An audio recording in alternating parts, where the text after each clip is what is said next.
नमस्कार पिलामाने तो आज आम छोट पिलामानकर गुणन शिखा एक सहज एवं सुविधार गोटे सुंदर सरल ट्रिक विषय आलोचना करवा। तो चलतु बर्तमान देखा छोट पिलामाने किभली सहज उपाय माध्यम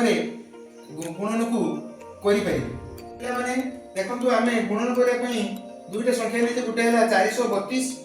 इंटू 2 मैं 432 आम कौन करवा 2 को गुणन करवा। तो देखु प्रथम केते अछि ना 4 अछि तो 4 अछि माने हम कौन करवा ना 4 अछि माने हम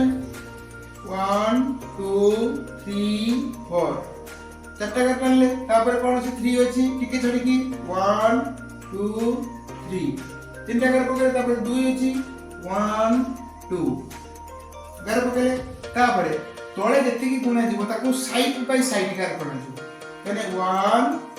आउ 2 तले 2 सहित गुणा है ताने 2 रे तेनु वर्तमान काम होछ कोन ना ए जो रेखा बिंदु रेखा गुडिक जे बिंदु रेखा गुडिक परस्पर छेद करला परे जे बिंदु गुडिक हमर बाहरुची से बिंदु गुडिक हम कोन करबा गणिले तार आंसर तो देखो तो प्रथम कोन करबा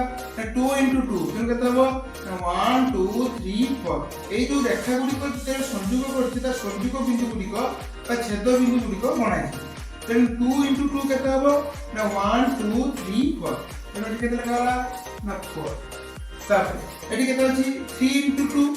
3 into 2 तेनो 1 2 3 4 5 6 एटी केते लगा